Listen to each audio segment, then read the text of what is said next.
May I have your attention, please? It's time for the final countdown. The show starts in 10, 9, 8, 7, 6, 5, 4, 3, 2, 1. Let's rock. I can't believe it's them. Welcome to the Contagion Effect Show with your hosts, Mike Ellick and Eric Mello. And there it is, Eric. Another wonderful start to the day. Love it. Yes. Little editing, little tweak. We'll I know. I need do a to. little I need post, to pull. I need to pull that post production. little I do love it though. voice out. Super excited today, dude. Yeah. It's Michael Day. Congratulations. Happy Michael Day. And what other day is it? It is today? also bipolar day, bro. So it's Michael Day, and so does I'm that tired mean? of this. Does that mean I? This is bull crap. Hey, how's everybody doing? Hey, how you doing? Nice. So thanks for joining us on the Contagion Effect Show. There you Hey, go. by the way, guess what we got? We got stickers. Hit us we got up. Those are stickers. not available on the website. They are so you'll have not. to message. We'll have to take some They're pictures not. and post them on all the social media. Multiple colors. Exactly. Multiple Exactly. colors. Larges and smalls. Red, white, and blue. Rainbow. Because I like rainbow, and that's why. We do have military one that's what do they call it? Camouflage. Thank you. Nice. Nice. One for me. All right. Hi. Hi. How you doing? I'm wonderful. Dude, How are stoked. you? Super excited. So much going on. Why are you excited? Well, baseball season starts next week. Okay. I'm super excited about that. Okay. You're excited about your Giants? Okay, you know me, and I am a Giants fan. I am a Right. baseball fan I get it. because I will go support my nuts I get it. here in Modesto at John Modesto. Thurman Field. Just as much as I'll make the trek to Pac Bell. Yes, it is Pac Bell. I will Yeah. never call it Oracle Yeah, Oracle's or just weird. whatever. Oracle's just weird. The telephone by the bay. Yeah. But anyways, super excited. We get back to our roots. What's up, Ken, the content coach? How you doing? Ken, Thanks for watching. Dude, I had to go with the leprechaun. I don't train very often at work, 2 weeks late. and so that's okay. All right. I had the last gentleman that I trained Mhm. bought me this hat. Super excited, little leprechaun guy, because I tell him, I go all the time, you make your own luck.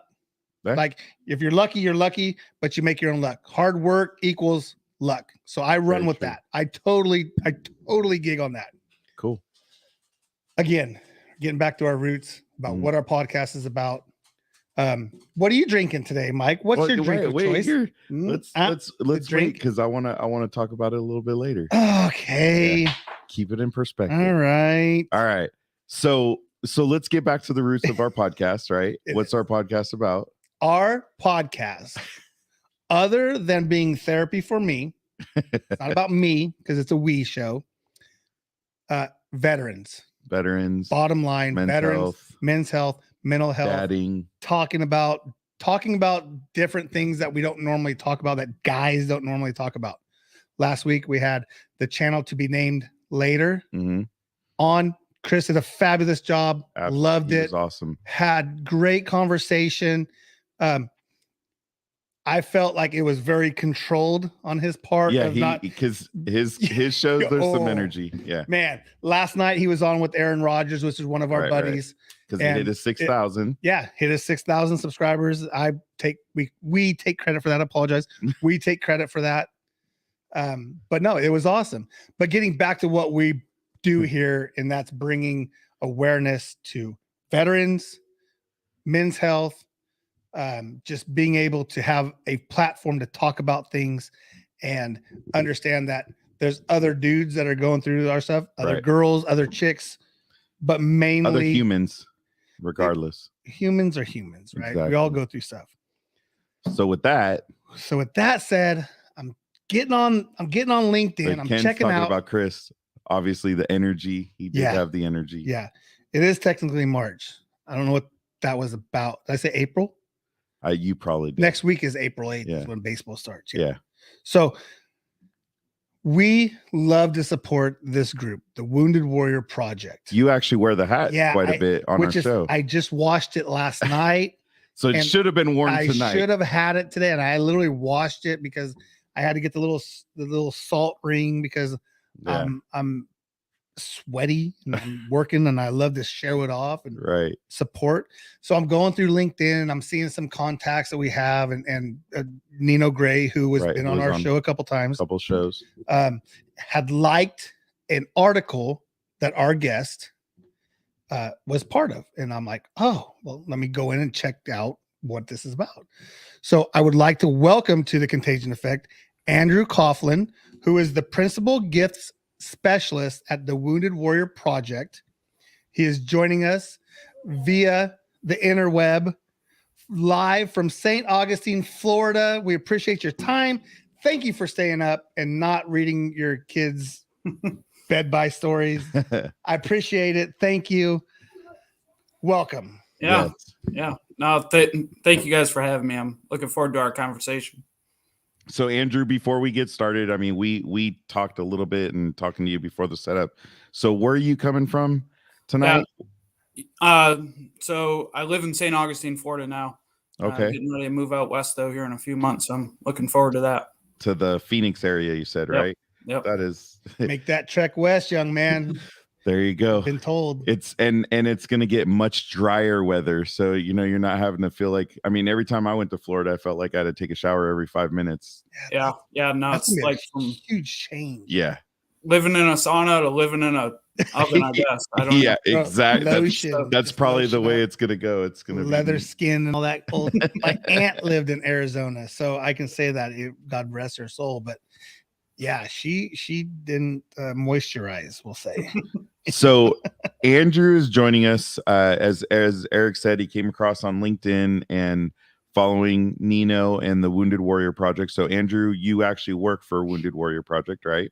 Yeah, correct. I've been with Wounded Warrior Project a little over 11 years. I've had multiple roles within the organization, but currently I'm on our fundraising team. I work with major donors here in the Southeast. From Florida to Kentucky. So that was one of our questions is your title. You watch shows like Survivor and you see all these people with these cool job titles, and then we read yours on LinkedIn and it's principal gifts specialist. And I had a feeling it had something to do with fundraising donation or something, but and I love the job title. So what exactly, you deal with, like larger corporations or? Yeah. So I work with individual donors that have a high capacity to give. Okay. And I'll tell you, we are very fortunate at Wounded Warrior Project. Earlier I guess it was late last week, early this week, we just received our largest donation in the history of the organization from Mackenzie Scott. She gave us $15 million. Oh, wow. Yeah. Unrestricted gift. So we're putting no strings attached. Wow. Yeah, 50. Like I can't even picture what. Yeah, I can't even picture what $1,000 looks like. Let alone, But what one of the awesome things is it's an unrestricted gift, and that's how she gives. So we chose to put it towards mental health and brain health, which is a huge need. Oh yeah, for returning veterans. So, well, that's one of Wounded Warrior's biggest focus points is PTSD, right? I mean, really dealing with that and these servicemen and women coming back and dealing with what they have to from that alone. Yep. Yeah. So on the MTF's military treatment facility. Oh, okay. I did some research, bro. All right. So it looks like that's kind of like where you got started, right? Like the outreach coordinator, working with that. So from the time that you started, I'm the one that jumps around, right? Mike's got the list of stuff to do, the questions. So from the start of that until what you do now, like just night and day, or does everything kind of step progressive into what you're doing? Yeah. So when I was brought on to Wounded Warrior Project, I was the very first outreach coordinator in Jacksonville, which Wow. like I think about that now and I'm like, that's pretty crazy because Jacksonville is our national headquarters. Oh, Yeah. Oh, And I mean, I was 27 years old. I remember taking my first phone call from a guy that wanted to take a group of veterans fishing. I'm like, I don't know if I'm allowed to do that. But let's do it. but yeah, let's do Right. it anyways. We'll figure it out. Yeah, right. We'll get, better to ask for permission or better to ask for forgiveness than permission. Yeah. My laptop should be here anytime though. Oh. Yeah. So as an outreach coordinator, I mean, I did know a little bit about everything. I did know just enough about veteran benefits, about helping warriors get jobs, about mental health, about physical health and wellness. But really my focus in that job was honestly just getting warriors out of their house, getting them reintegrated back into the community, getting them around each other. A lot of us just miss that camaraderie, Right. that we had in the military. So setting up events, doing outreach to local and regional bases. I was in the hospitals a lot. There's a large polytrauma hospital down in Tampa that I would spend time in, and just visiting veterans' bedside, visiting with their families, So that was kind of my first position at Wounded Warrior Project. Did that for a couple of years. My boss got promoted, and then I got promoted to. Oh, that's awesome. To manager. So now I'm managing a team. And at one point, I had 9 outreach coordinators. Wow. 3 in Jacksonville, 3 in Tampa, 3 in Miami. And I will tell you, like, even though our team grew, our workload never. I mean, I think our workload got heavier. Right. So now we're like, the Iraq war is kind of coming to an end, and Afghanistan and Iraq both kind of picked up it during this time. So right, we had a lot going on. But our area, it was Florida and Puerto Rico. And if you guys think back, I mean, it was probably 5-6 years ago now, that hurricane that just devastated Puerto Rico. Like trying to communicate with guys on the island when there's no communication, like cell phone towers don't exist. They didn't have it for months. Yeah. They were so slow to get back up and running. It was months, or I think in some cases a year or more. Yeah. I bet you there's places still on Puerto Rico, that aren't where they were. That's crazy. But it, like within those teams, we get to do all the fun stuff, taking warriors to sporting events and hunting and fishing and dinners and helping, just getting them back into the community. But we're also dealing with a lot of the non-sexy stuff. Yeah. Suicide, the breakdowns. Being there on behind the scenes for guys and girls that need it. Yeah. So domestic violence, homelessness, all those things that are not fun. There's no glamour, but we were always there for them as much as we could be, whether that's us physically and personally being there or making sure that they're being connected to the right resources. Yeah. Right. And then about 4 years ago, I said, you know what? I'm going to try this fundraising thing. And again, zero experience. I had no idea. I just thought somebody'd write you a check and tell them thanks. And that was it. But working with some very generous, high capacity donors is what I've been doing the last 4 years. And I love it.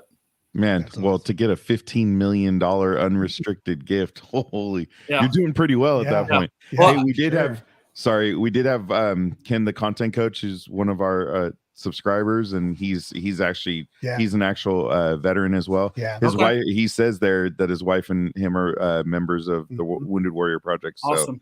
Yeah. And they do some events. So he said, thank you for your work, Andrew. That's the cat that we're going to have on. He's a great guy. He's growing all of his pages, his TikTok's going off.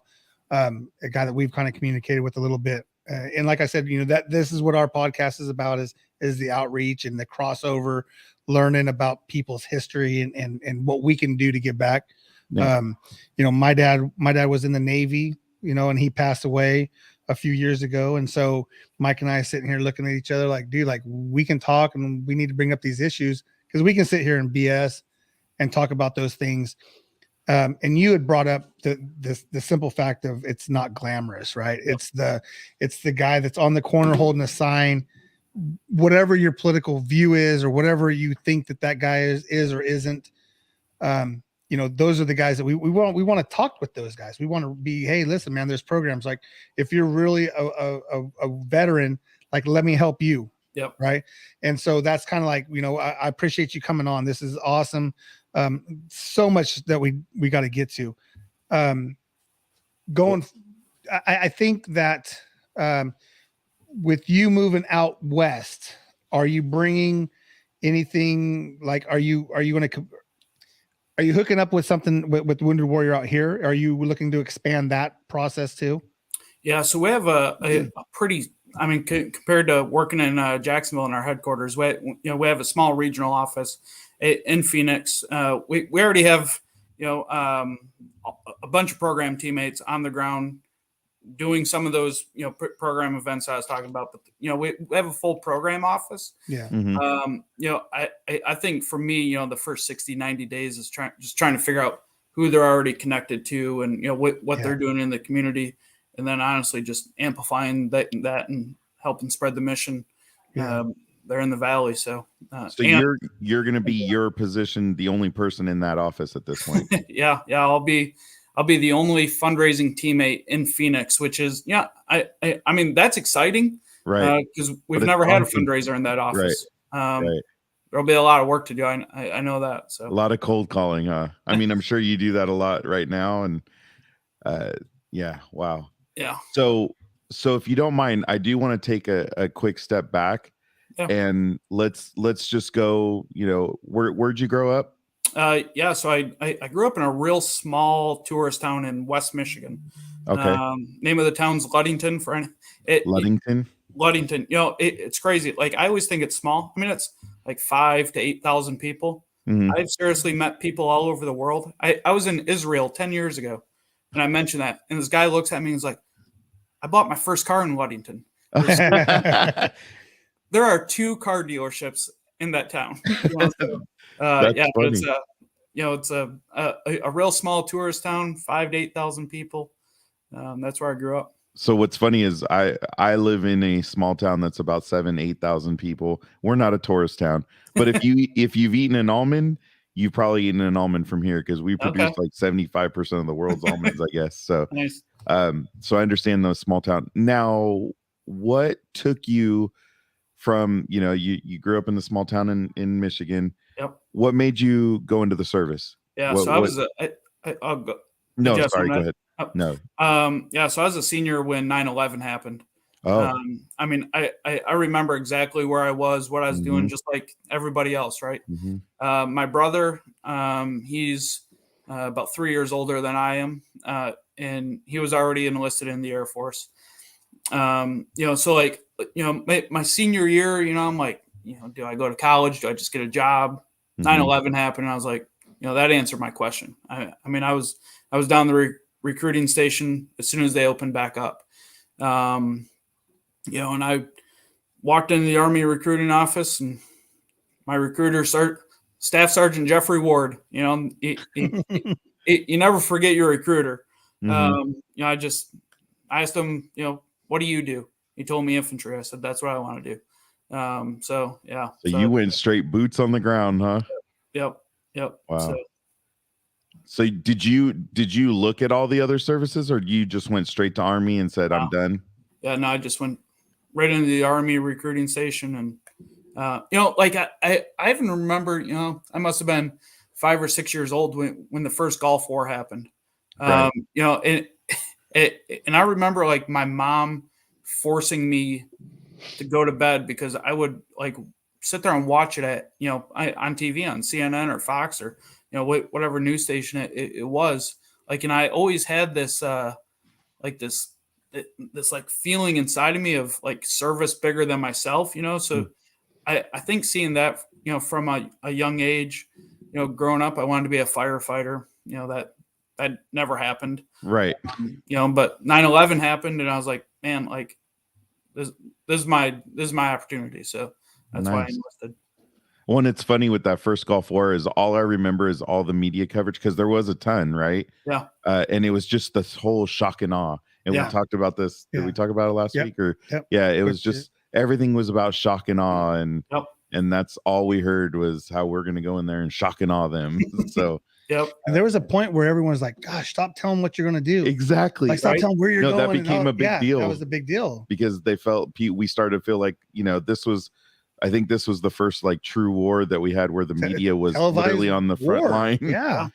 So Yep. yeah, I could understand how you felt that way. I mean, for a kid, it's like it's watching a video game or something, right? Yeah. Seeing Yeah. all the tracer fire and all that. Yep. Yep. That's exactly what it was. Exactly. The tracer. I mean, who doesn't want to sit there and watch? I mean, you've been in it now. I mean, it's a whole different concept Yeah. living through it. But if you watch tracer fire, it's one of the coolest things on the planet to watch, as long as you're not the one being fired at. So. Right. Yeah. All right. So I did want to share. So you go into the Army. We got some pictures of you that you shared there. When you're a nice young man. Yeah. Right. So where did you end up doing boot camp at? Yeah. So I went to Fort Benning, Georgia. Okay. That's where all infantrymen, Army infantrymen go to basic training. Okay. And then I stayed there for infantry training as well. And then right after that, I was shipped out to Fort Drum, New York. So way upstate New York. And then, I mean, so I went to basic training. I left like November 2002, I guess. Mhm. And then I was in Iraq less than a year later. Oh, wow. Yeah. Ironically, Okay. September 11th of 2003 is when I landed in Baghdad. The picture on the top right is my first day in Iraq. Hey, look at your face too. I mean, it was just like, that's all I hear. Anybody that went to Iraq or Afghanistan, the sand was just, it was a whole different thing to ever deal with. Yep. Yep. Okay. So top right was your first day in Iraq. Yep. Yep. So that's, we ended up making our camp or our fob about 30 miles south of Baghdad in an area called the Triangle of Death. Got that name for a reason. A lot of casualties came out of that area. But the villages, it was Iskandariyah and Musaib.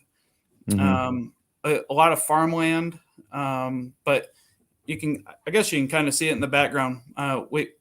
We basically lived in and around a huge power plant, which you can. Yeah, I mean, I had these huge smokestacks just blowing out black smoke all the time. So, so that was my first day. 19 years old. Wow, what an experience! I mean, to just roll in. I mean, think about all the things you guys went through. Yeah, it's crazy. Now let's go clockwise. The four of you sitting there, the buddies. Yep. So I'm on the far right of that picture, but the other three, the other guy with his glasses on, that was our team leader, Sergeant Lloyd. Sergeant Lloyd was killed July 19th of 2004. The guy right next to him, Charles Persing, and I'll get into this a little bit more later, but Charles was killed that same day as well on July 19th, 2004. Were they together or separate incidents? Same incident, but they weren't right next to each other. And we can talk about this. I'm very open with my story. So, well, we appreciate that. Yeah, but I credit Charles for saving my life. So you were with them that day. Yeah. Wow. Yeah. And then our other teammate there, that's Adam Baus. Adam and I actually owe him a phone call. He called me. He called me Saturday and said, "Hey man, I'm busy. I'll give you a call back." But I mean, Adam, get him on. Yeah. But Adam's still one of my best friends to this day. Yeah. So that was our fire team. Well, that's a whole different bond you guys shared. Sure. So your picture on the left. Yeah, it was just me chilling before we rolled out the gate somewhere. Are you in a Humvee or in a different vehicle? Yeah, no, it's a Humvee. So like when we would go out on patrols, I drove our lieutenant probably 99% of the time. I just think like I remember the first mission we ever drove. He was like, "You're my driver for now on." He's like, "You drive like a madman. You get us to where we need to be." Like I honestly just took no shit and just Hey, I mean, Get it done. well, in those days, I mean, I mean, still to this day, you can't trust anybody driving down those roads. no. They're all out to. You have to think as if they're all out to get you. So, No, for sure. Yep. and then the top left picture. Yeah, that's that's me and Sergeant Lloyd and Persing. So it's kind of a crazy picture. Both Right. those guys are gone. Yeah. But that's just us being goofy, cheesy smiles, whatever. But that picture was taken. If I had to guess, a couple months before they were killed. We ended up moving closer to Fallujah. From our original fob Mhm. that was taken out of a place we called the Rock. It doesn't show up on many military documents anywhere. It was actually a civilian Blackwater compound that we just kind of Took stayed over. there. It's kind of Yeah. like an Airbnb for us. We'd stay there. Oh, well, I'm sure if it was Come back. civilian ran, it probably had better food, better everything. No, they had a private chef. Oh, Oh, oh so my no God. MREs. No, we ate MREs and our battalion took our own cook. So it wasn't like, and you have to remember this was 2003, 2004. So Right. we were not eating well. That's for sure. Wow. So, Yeah. Well, and everything you ate, you probably had sand in oh yeah. from everything I've heard. So do you mind talking about July? So it's July 18th, 2004, right? Yeah. July 19th. 19th. Sorry. 19th. Yeah. So, our platoon was getting ready to go out on a patrol, just a everyday, presence patrol, just show presence in the village. That's what we're preparing for. I remember guys prepping their gear, and it was middle of the day. So there was a group of us that were about to go to chow. And then right after, I forgot what time we were supposed to leave for the mission, but our camp came under a mortar attack. And we're about 10 months into our deployment, and we've gone through this drill 50 times at this point, right? Yeah. Right. Majority of the mortar attacks, the mortars either fell real short or just kind of flew over. But I remember the first one, we all kind of looked at each other and we're like, okay. And the second mortar, so with a mortar, there's a very distinct whistle, and you can tell if they're getting closer. But I remember one of the mortars, and we all just kind of looked at each other and be like, shit, like this one's the real deal, right? Yeah. So Adam and I, we all of our gear was prepped. It was on the trucks already, so our helmets, our vest, everything. Mhm. So him and I ran out of the tent to go to the trucks, and Charles Persing followed behind us. And Charles wasn't going on the mission, so he had all of his gear on. Sergeant Lloyd lived in the tent right next to us. In the tents that we lived in, like if you've ever watched old Vietnam movies, like the olive drab cloth tents, that's what we lived in. Right. So, 18 to 20 guys per tent. But in between where we were and where we were going, that's where the mortar started hitting. So the three of us jumped in a bunker, and the bunker was, about the size of like a table that you would sit at with four people at a restaurant. Wasn't big, open on both ends. And, mortars are coming in.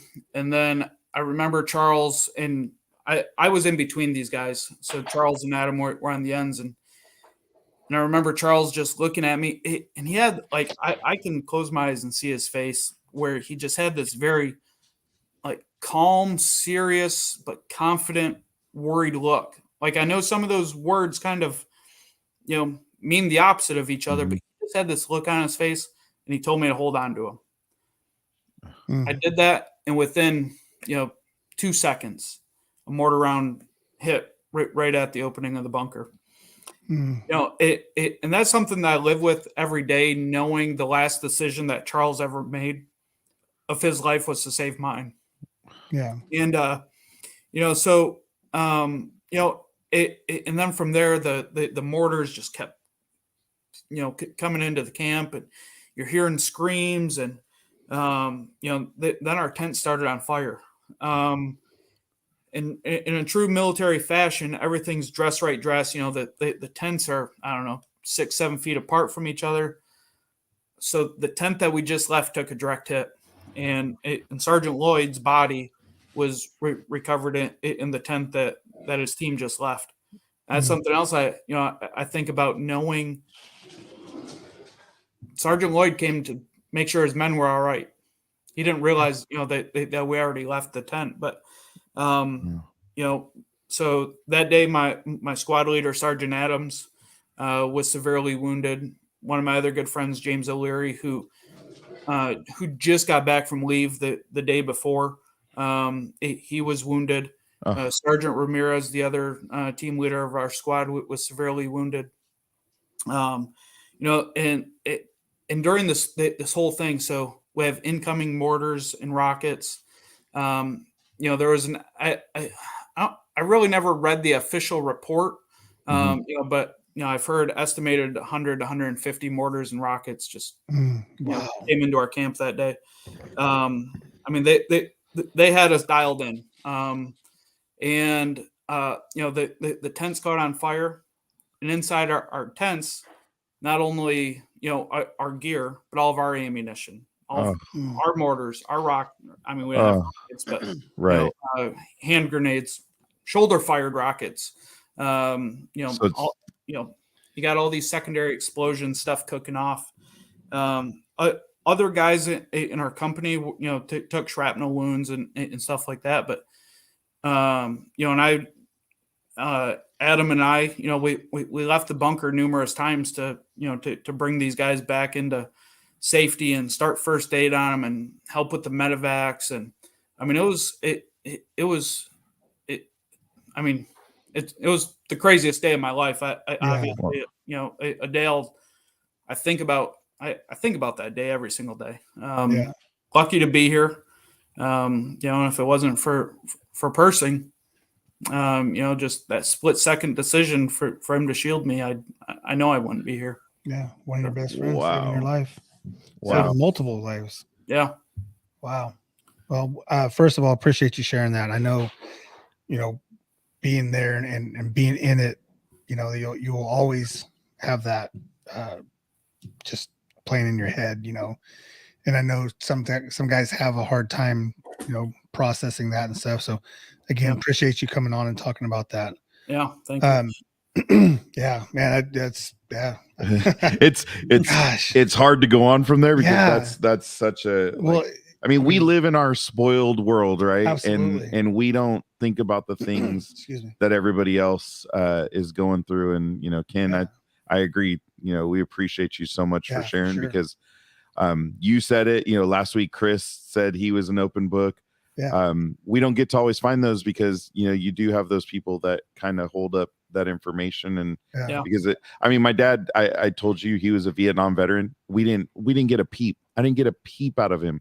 Yep. When he passed away, we went through his stuff, and he was a sergeant, and found out like his crew ended up he was a sergeant on a Chinook and like a gunner and all that, and we found an article that it looked like his whole crew, they were taken off from base. I believe it was in Vietnam, and the Chinook crashed, and he had got called to do something else. So another sergeant, as part of the squad, went in, and they all, I think 19 guys passed away in the accident.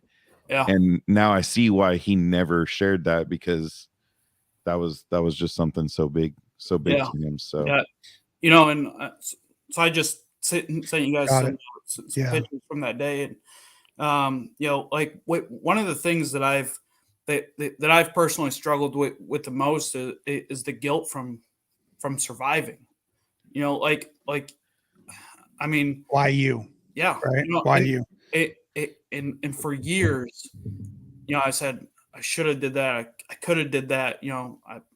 I wish I would have, and and then just the guilt of not even taking a piece of shrapnel or,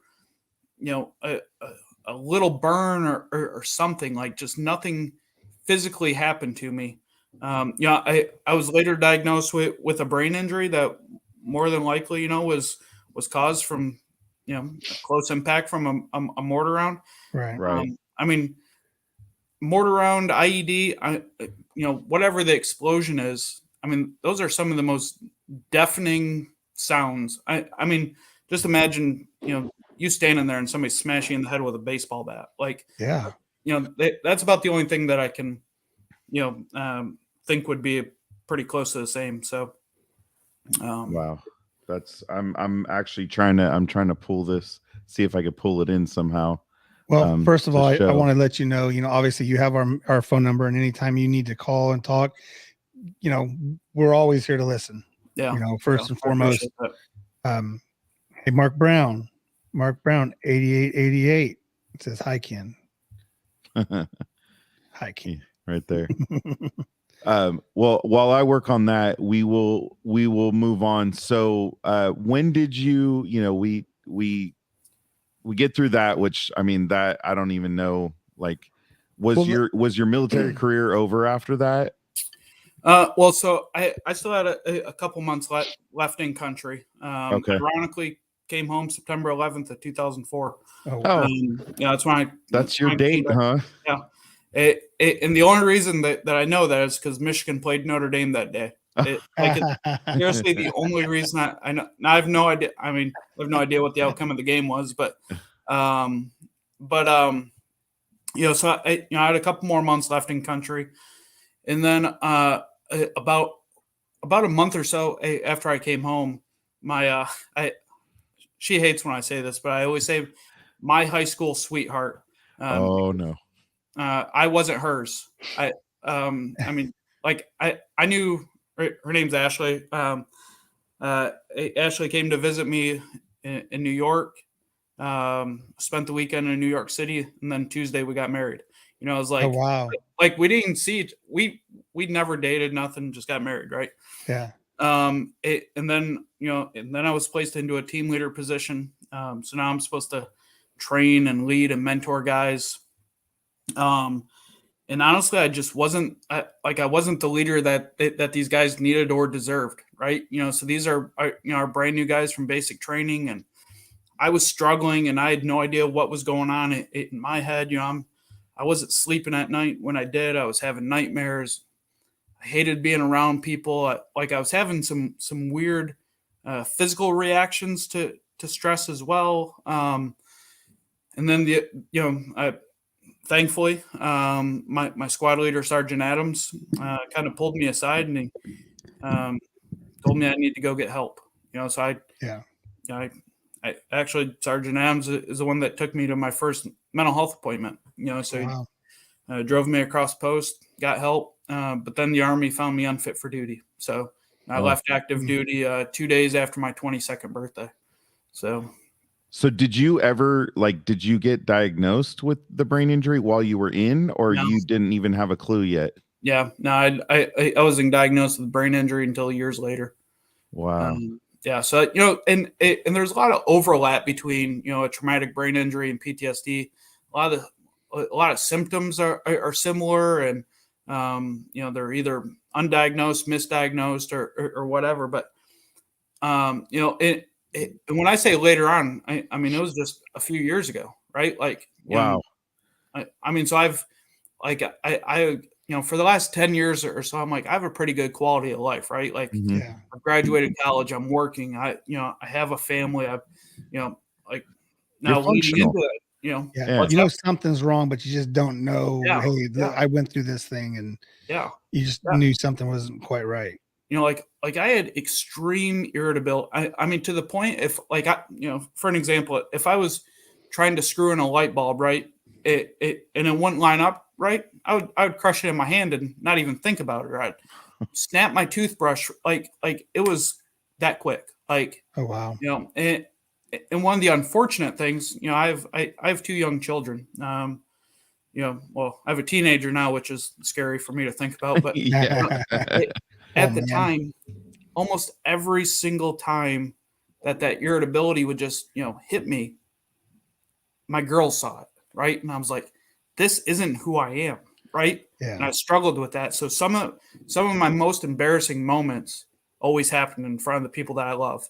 Now, thankfully, they love me, right? So but they're still kids, and they're like, well, they don't understand. Yeah. They don't and they don't know what you went through. So it not to say it doesn't mean anything. I mean, as they get older, obviously it's going to mean a lot more, but when they're little, it doesn't mean anything. What you went through doesn't mean anything to them. It's how you're treating them at that moment. No, for sure. Yeah. So, wow. Yeah. For the record, Notre Dame beat then number 8 Michigan 28-20. Why he's from Michigan. Brady Quinn with Delaney Walker. Brady Quinn. And Delaney Walker. Yeah. That's funny. Yeah. At least one of those people made it in the NFL. Well, they all I'm sorry, Darius Walker. Apologize, Darius Walker. Yeah, but they had Chan Henney for Michigan. Oh yeah, Chad Henney. Is it Braylon Edwards? Oh yeah. I have a big picture of Braylon Edwards on my wall. Yeah. There you go. Sorry. I remember when Braylon Edwards was at Michigan. Yeah. I want to bring up something real quick. I kind of want to jump around. On your LinkedIn, you have the 2022 Jacksonville Wishmakers Ball. Yeah. Benefiting Make-A-Wish of Central and Northern Florida. Yep. Tell me a little bit about that. What's obviously raising funds and stuff like that. But it's a Make-A-Wish Foundation venture, right? With the Wounded Warriors. No, so it's completely separate from Wounded Warrior Project. Okay. So one thing, in my transition from the military, I have, even though every day I work with veterans and I'm very proud of my service, I've always felt like for me to completely transition out of the military, I need to ingrain myself in the community, right? So I work with veterans every day, but I always find ways to involve myself in other groups. Yeah. So Make-A-Wish, they have a local chapter here in Jacksonville. And so I've done a lot of crazy things over the last 10 years or so. But about 8 years ago, I donated bone marrow to a 16-year-old stranger. Wow. A that was kid my next one. So obviously sick kids. I mean, how are you going to say no to a sick kid, right? Or in their family. So I just got in contact with Make-A-Wish and said, hey, how can I be involved? And so they're planning their big black tie event. So I'm on the planning committee for it. So that's awesome. No, legit. If listen, all you people out there, first of all, Ken, the contents coach, said, Andrew, we can talk maybe offline, but CBD has helped him in many ways. Oh yeah, mostly with sleep. I can't sleep well for 10 years after I got out. Yeah. First of all, appreciate both you guys, your service and stuff like that. But yeah, get offline, send Ken a message. He's got a good little page. I apologize, not little. He's got a page going. I apologize. I know that was much disrespectful. Didn't mean to disrespect. But getting back to you is you go on here and you see the volunteering mentor at St. Johns County Veteran Treatment Court. Yep. Current initiatives, Centennial Alumni, Volunteer of the Community Hospice, Team 43, which is part of the George W. Bush, the Presidential Center, Jacksonville Service Platoon member, bone marrow donor and advocate.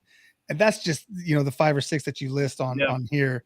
But I knew there was so much about you that I wanted to get to. And the epitome of giving back to the community. Like you said, at a young age, you knew you wanted to give back to your country, and yet here you are still giving back to your community. Yeah. So that's, much respect, and that's awesome. Yeah. Thank you. I mean, I honestly, I think continued service is one of the most important things for veterans. I mean, when you're in the military, I mean, your identity is your uniform, right? Right. You retire, whether it's medically or you hit your 20-year mark and you're leaving on your own. You take that uniform off, but like service is ingrained in us, right? I just got to find another way to serve. And I mean, so with like Veterans Court, like that's a way for me to stay engaged on the veteran side. But Make-A-Wish, that's totally separate. But with like current initiatives, it's a much smaller organization. We basically go rent out a laundromat for 4 hours. And we typically go into, the more poverty areas in town. Whoever brings their laundry in, it's free. It's on us. Wow. We're providing soap. We'll sit there and fold your clothes for you, bag them up, whatever.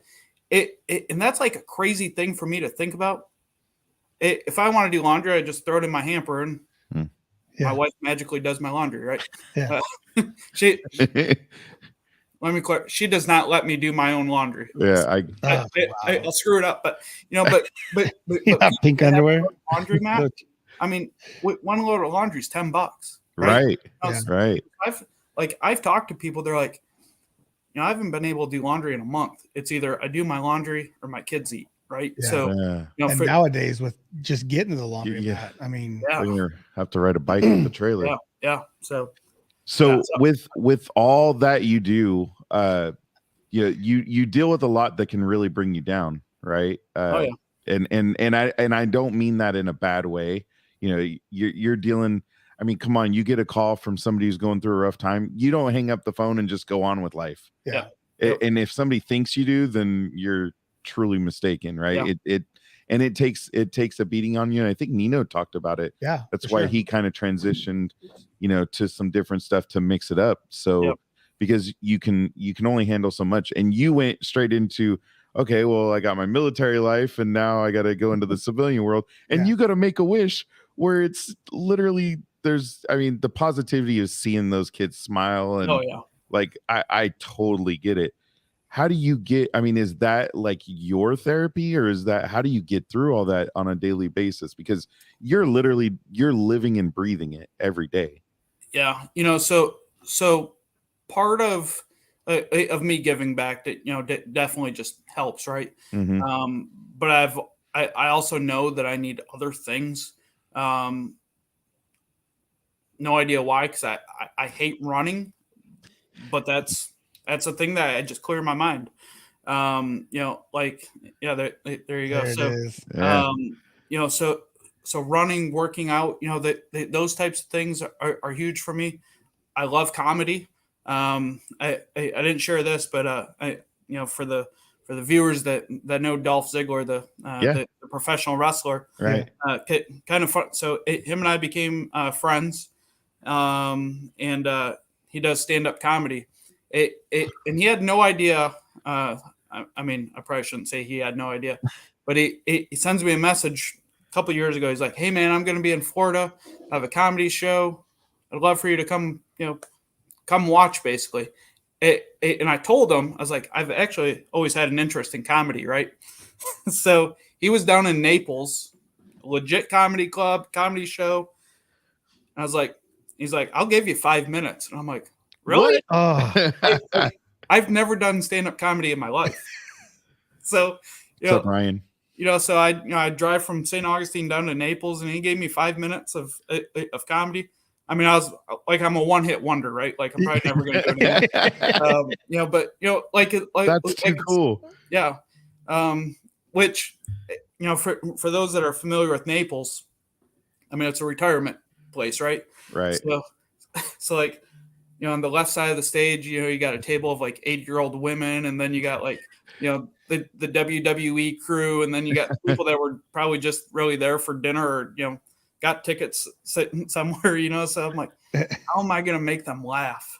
That is, but I did it, so it was nice.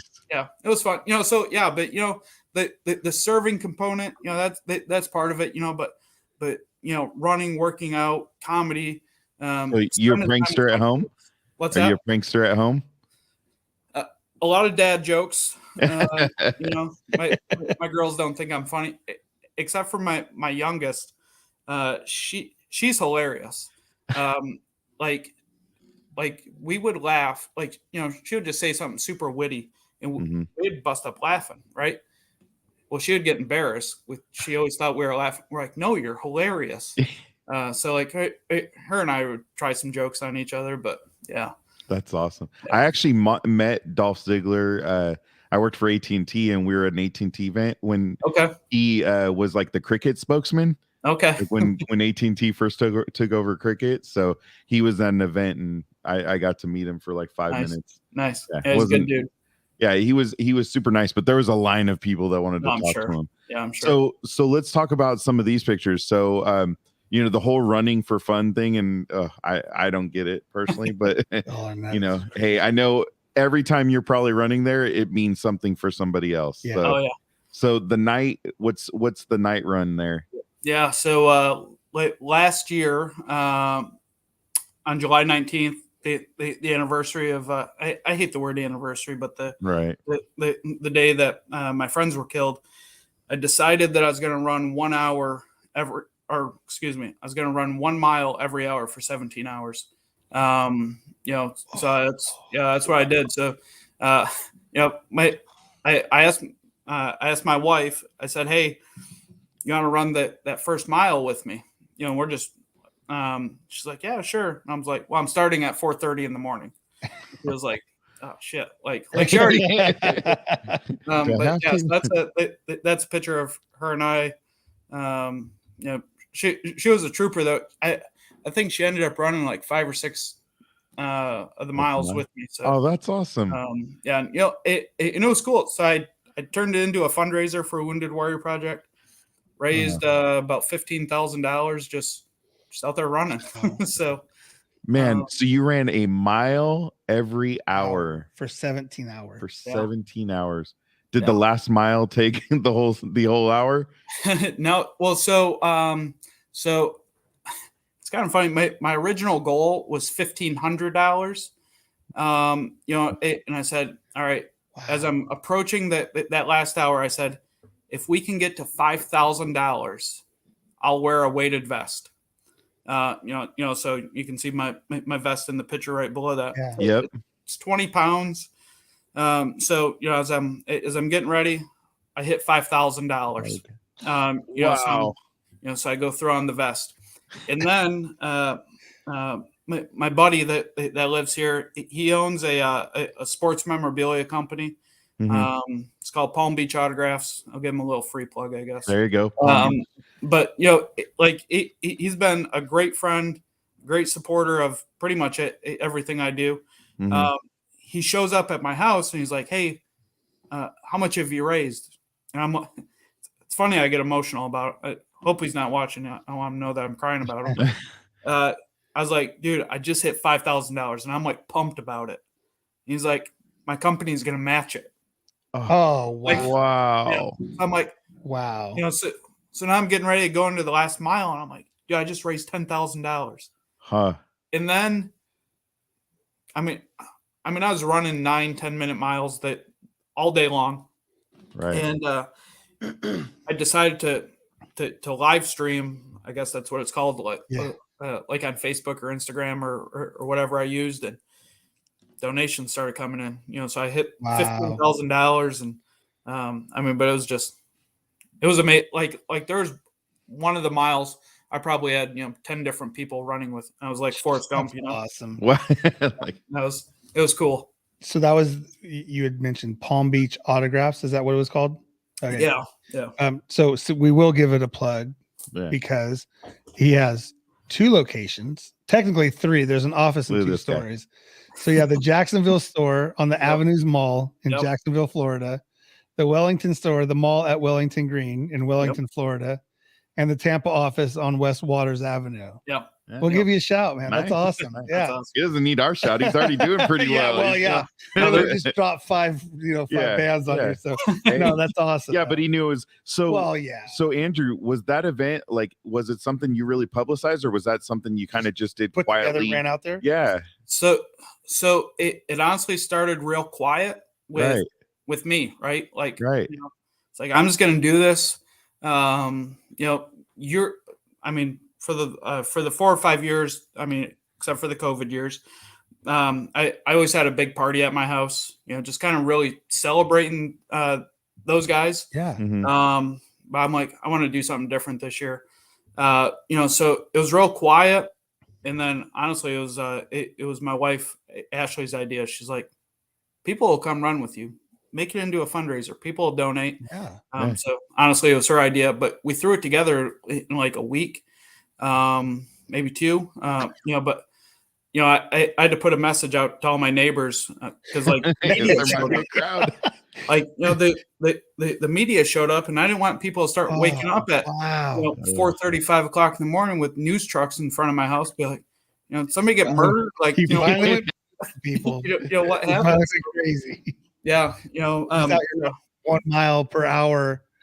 Wow. For 17 hours. So you had 10 at the last hour and you ended with 15. Wow. Yeah. That's amazing. Yeah, that is awesome. You really caught traction as the day went, so that's awesome. Yeah. Well, so the next picture down with the weighted vest again, and you got somebody else running there with you. Yeah. So that's my buddy Sean. It's kind of funny. I knew Sean about a year before he knew me. Sean served in the 82nd. Okay. He got hurt in Afghanistan. You can see that he lost his left leg. Right. I don't even know what I did for Sean and his family, but I did something for him. When Sean was in the hospital, up at Walter Reed, and then him and his wife Brandy came to visit Wounded Warrior Project.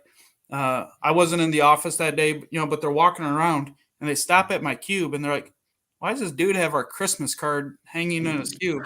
Oh, that's awesome. And it was one of those Christmas cards, with the family picture on it. Right. So Sean's been, one of my good friends. Sean's got a pretty crazy story too, besides his service in the Army, but Sean worked for Sean was one of the strength coaches for the Jags a few years ago. And then left and just actually opened up his own pressure washing company here in Jacksonville. Wounded Warrior Project helped get his truck and his trailer all wrapped up in a pretty sweet looking logo. And so that's Sean and I just running through downtown Jacksonville. So here's the funny thing about that picture too. My vest weighed 20 pounds. Sean's either weighed 40 or 50. So there's like a picture of him and I running over the Main Street Bridge, which isn't a fun bridge to run over. But is that one of the Jacksonville ones? Yeah. There's a million bridges in Jacksonville. Yeah. So, but in the picture, it looks like that I'm smoking them, right? I'm like, well, the dude's carrying twice the weight I am, but I didn't. Well, he's already a big boy. He's not a small guy. Yeah, no, he's a big dude. So and so he what he lose from the calf down or? Yeah. Okay. Right below the knee. Yeah. Okay.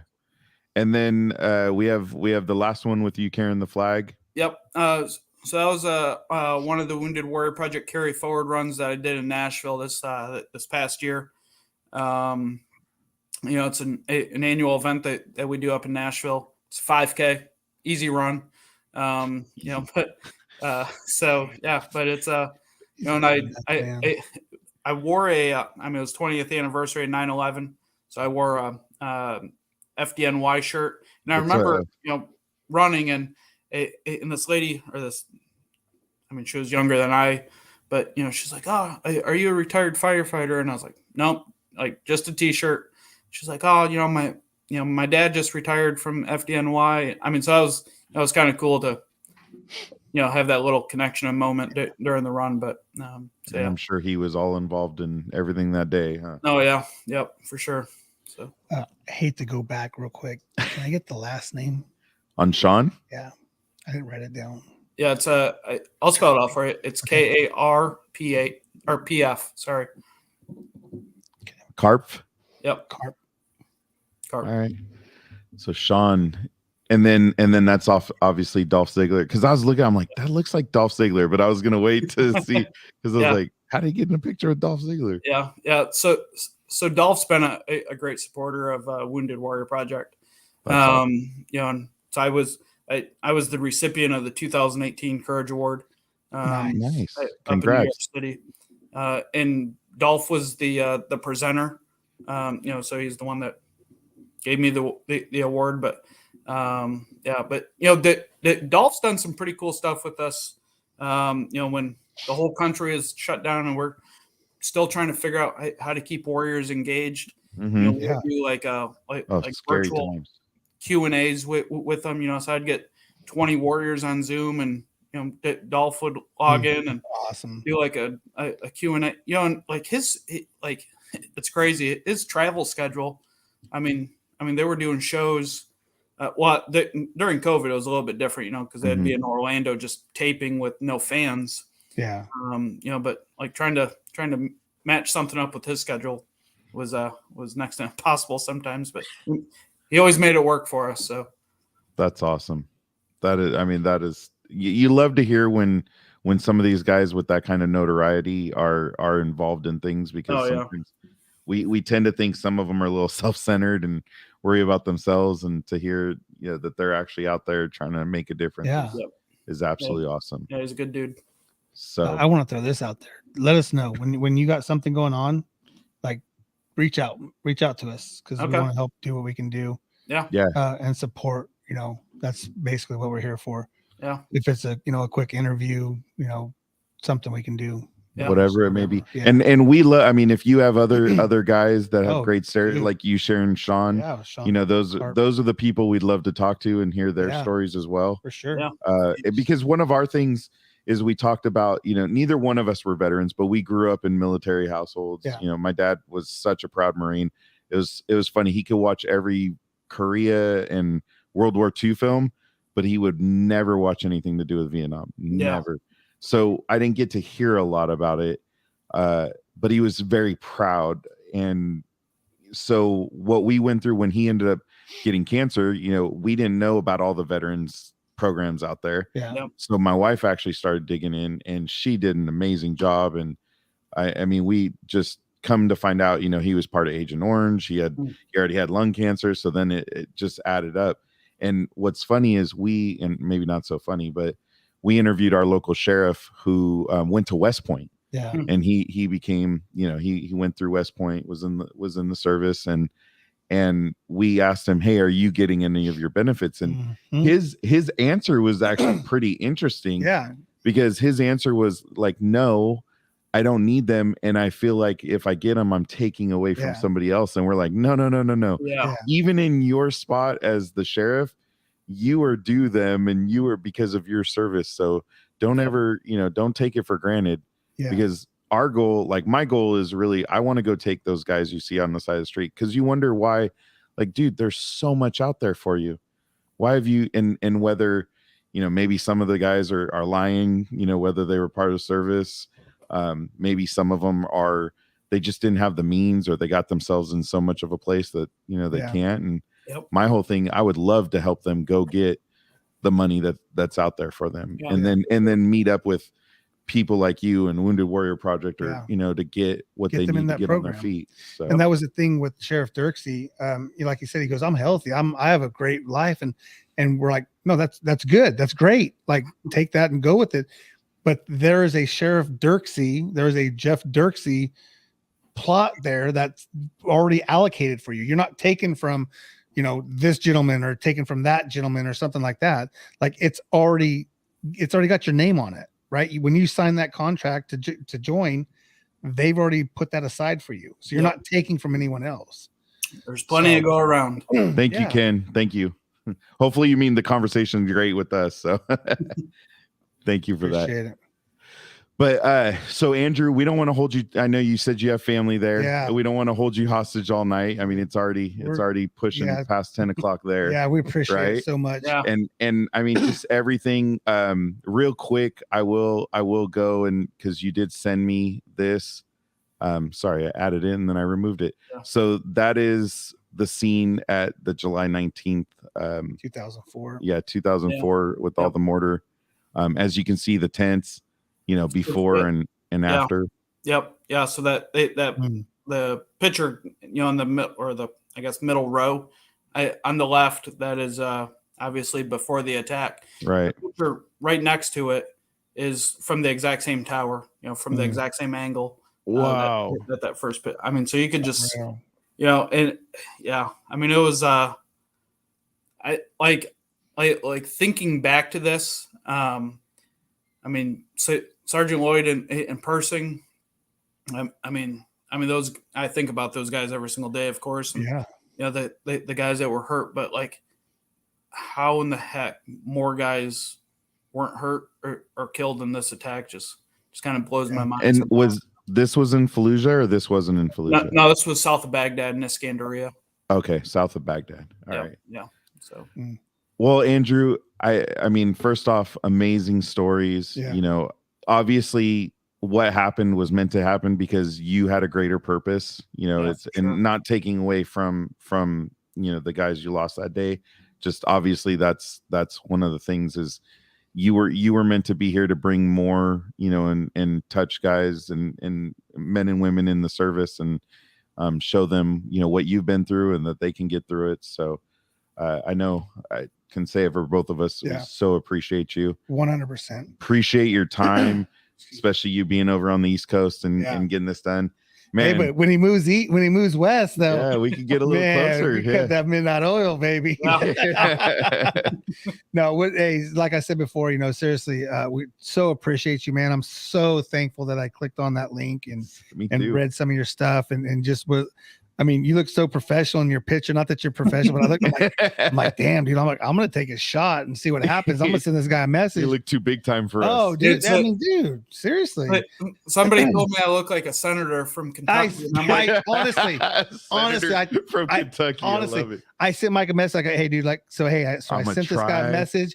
I'm gonna see what happens. I'll keep you posted. Like I may have a guy, and then when we finally corresponded, you're like, can we set something up for next week? And I'm like, okay, it's gonna be that one. Next week. And then you're like, hey, no, like seriously, man, I'm super excited about it. It's just I got this going on. I'm like, hey, dude, like, okay, no problem. And I told Mike on Saturday, I'm like, dude, we got to reach out. Like, we got to get this. And then just going through, and having all this stuff, and dude, appreciate it, man. Thank you so much. That's right. Yeah, Ken is in Kentucky. Ken is from Kentucky. That's right. See, you could be his senator. Hey, you got at least one vote, baby. You got one vote. You got one vote. I was like, why do you guys have to be like so specific that it was like senator from Kentucky? Like, what does that even look like? Has the floor. Hey, no, once again, hey, thank you so much, man. Again, let us know, like, this won't be the last time you'll be on. We'll definitely catch up and check you out. Let us know when you get settled in Phoenix. Yeah. Well, and let us know if you have any guys or girls, we would love to. We haven't had any female. I know Nino, we were trying to talk to Nino about getting a female veteran on because we want them to tell their story too, right? For sure. Yeah. I read an article today that is the fastest growing veteran class right now is the female veteran. It is. And that's a whole different brainstorm attitude. Yeah, but I want to hear it. I want to talk about it. The senator from Kentucky will help us out. Yeah. So. And we'd love to have you on again, and go through, we can talk about a little bit more, talk about what you're doing. Absolutely. We would like to do an event here in our area. Like I was looking at a fundraising concert. And a lot of people, I made a lot of calls 2 weeks ago and nobody's called me back. Yeah. But working out with, maybe possibly Harley and getting a Harley donated to, not donated, but having a raffle, things like that. And, so we definitely would like to keep in touch and, appreciate you tonight. So awesome. Before we go, every time we have a podcast, I think every time we've done it or YouTube live, we, have a drink of the episode, drink of the day. It can be whatever it is. But when you do get to chill and relax, what do you like to partake in? What adult beverage? So the funny, I was just having this conversation. I haven't had a drink in about 3 years. Awesome. I have a whole cabinet full of bourbon, whiskey, rum, for all the friends, wine, vodka, tequila, everything. Last time I got drunk, I got blackout drunk. Oh, and there's so many pictures of me hugging the toilet, and I'm like, yeah, that's probably not a good scene. The toilet, not some random guy. So we've had. I think we're on episode 17. Yeah, we've had a lot of people that don't drink. Yeah. Right. So what's your go? Do you have a soda? Do you have an energy drink? Do you have is it just water, coffee? Coffee in the morning, water throughout the day. Okay. I'm very can run sensitive. 17 miles. I know. Well, he can run a mile every hour. Every hour. That's how he gets And that's through why it. we can't. Yeah, right. But yeah. So coffee, Diet Coke in a can. Yeah. I mean, that's nothing hits like that, right? I mean, mine was Diet Pepsi. Yeah. Or Dr. Fountain Pepper. Taco Bell Diet Pepsi is just that it hit different too. Yep. But Ken sent Mel, is that his wife? Yeah. Okay, so we need to reach out to Ken because Definitely. his wife would be a great person to have. There's a little correspondence that's been going on, but we haven't kind of messed up. All right. We're definitely all right, Andrew. Thank you so much again. Thank you so we much, so man. appreciate you. Much love to you and your family and all the people you're out there helping. Awesome. Appreciate it, guys. Thank you, sir. Appreciate you. All righty. Wow. Damn, man. dude. I'm telling you what. It's like every show's a roller coaster. Yeah, it is. It is. I know we got a lot of after the episode thing we got to do right now. Yeah. But dude, man, that's awesome. That was I love the whole military family that we've found and that we're trying to bring on this platform, because we just get connected with other people. Yeah, stories on stories on stories, and you could tell how emotional he was. Dude, one of his best friends saved his life, right? Thank you, Ken. And Thank other you people so much. We really appreciate you. Yeah, Ken. No, seriously, I'll be talking with you, not tonight, but I'll be hitting you up tomorrow probably.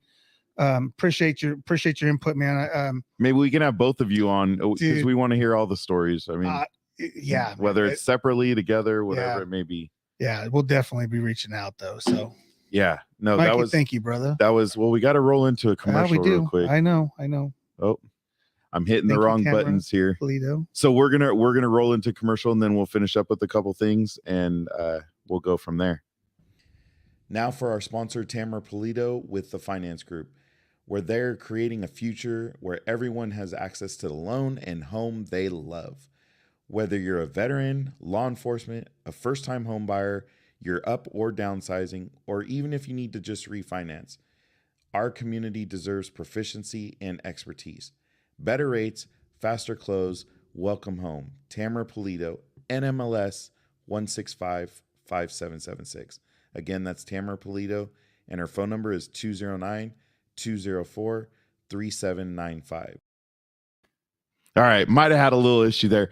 So Mike got a little rambunctious with the mute buttons and actually muted the show instead of our mics. So thank you, Tamara Polito. Yes, if you need to get a hold of her, that is 209-204-3795.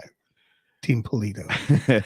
Thank you, Ken. And Ken, we need to get coached up on the show. At least I do, because I let the technology get ahead of me that time. maybe on our drink of the night, because we got to talk about our drinks. Yeah. Maybe I'll let that get a little ahead of us. So with this pod track I accidentally I muted the actual show instead of our mics. I was see it rolling. I was looking, I'm like, why is there no sound? I see it rolling. I see you rolling, baby. Yeah, live happens live, right? Exactly. It is what it is. So Mike, quick, yes, go ahead. All right. So as I mentioned, I think I mentioned a couple weeks ago when we went down to LA, we went to a Brazilian steakhouse. Yeah, and we completely, my wife and I are both salespeople at heart and in our jobs, and we both just got hoodwinked. I don't know the best way to say it, but we went to this Brazilian steakhouse and just literally got hoodwinked. This you had the blue cup and the white and the clear cup. And the guy at first, it started with water, good water, and all of a sudden he comes out with bottles, and we're looking around at all the other tables. We're like, why are our glasses clear and everybody else's is blue? Oh yeah, they're getting water from the pitcher, which never got offered to us. Yeah, and then they're getting, so we go through our meal. I mean, Brazilian steakhouses already have a little bit of cost. So then we roll into dessert, and first my wife's like, well, what do you want to share? And so I thought we had a decision, and then she goes to order, and she orders something with caramel, and I don't like caramel. So it's like, nah, it's for me. So then everybody ended up with their own dessert. Then the waiter, for dessert, he's like, hey, we have this Spanish liqueur, right? And so we're like, all right. And he's like, and then you could get it with espresso. Well, I don't do coffee whatsoever. So we're like, sure, let's try it. Let's have some and check it out. And I don't even know how much these cost. Well, we love the liqueur by itself. And then Eric got to have some today. The liqueur was like $18 for the bottle, but it's called Liqueur 43. Liqueur 43. And it's actually pretty good. I had it on some ice. It's actually, it's not like a Di Serono or Amaretto. It's actually pretty good. So, and Paparazzi made it for me with the espresso, which I thought was phenomenal because I had a little bit before the mixture happened. Liked it, didn't love it, just me. And then with the espresso, it kind of mellowed out the espresso, but it was like almost like a creaminess because that liqueur is a little thicker. It's not like a whiskey or a brandy. And that was damn good. I'd pay $1,800 once for it. Yeah, who knows what? And then we bought a bottle. I mean, of course, we buy a bottle of wine. So what's it called again? Liqueur. It's called Liqueur 43. Yeah, that was pretty dang good, dude. That's why when Andrew mentioned something about 43, I was like, oh man, that's crazy. And you know what number Cameron had, right? Dude was a beast. Yeah, so he was number 43 in high school, middle linebacker, fullback, running back. So mine is. What are you drinking? This is you got to get the whole effect. Cellar Maker. You better. So here's the thing. You didn't get a glass. I didn't do a glass. I'm that uppity that I normally don't drink. You got to turn it. There's nothing. We didn't see the label. The light. Yeah. The light is reflection. There. Mount Nelson. Mount Nelson. This is from Cellar Maker, which Cellar Maker is. Oh, Eric needs glasses. He's doing the glass look. Getting to be old. It's it's in I'm sorry. I know it's in San Francisco. I didn't mean like I didn't know where it was. I was trying to read what the date was. But this is a 5.7. This has Nelson hops, which is a pale ale, just the hop style that they use. Nice. Again, I don't normally drink out of a can because I'm that uppity, but cheers, Mike. Hey, cheers to buddy. Another great episode. Well, I mean, our guest made it great. Yeah, no, and I mean the stories, dude. Well, and just you don't get everybody that's willing to share them. Yeah. Right. Sure, so right. we've really lucked out. We really have. I mean, we haven't had anyone that says, oh, hey, like I don't want to talk this or talk that. But again, like I said, we have that persona of, hey, come to our platform. This is what we're about. Because I always send a link. Check. Don't just come on. Go check it out. You tell me what you think. Go watch, Nino. Go watch the Dad podcast. And go now watch come watch Andrew. Now watch Andrew. Yeah. I mean, I don't even. What are we going to name this one? The Volunteer? I don't. I'm kind of at a loss for Andrew, words. you're gonna have to text me, man. Yeah, we need a nickname or something. Nickname, the 43. Well, I mean, I'm not sure. We got to ask him. So, but hey, cheers. Appreciate you, man. Andrew, appreciate your hard work, Andrew. Thank you, sir. So appreciated. Absolutely. And the emotion, and I mean, it was like talking with the Woods. Like you got to see the real emotion of an event that we ourselves could never understand. I mean, we could never understand what they went through or what they did here in our spoiled little world, right? Yeah, it's just, and I think we let people just tell their story and give them the platform and hey, like, yeah, it's interesting to listen to it. I almost said funny, but it's not funny. There's nothing funny about it, but it's interesting to listen to the stories and how in depth people want to get. And, it takes you back to that moment, Right. So. Well, with that, Eric. Thank you, buddy. Thank you, buddy. Have a great night. Appreciate you.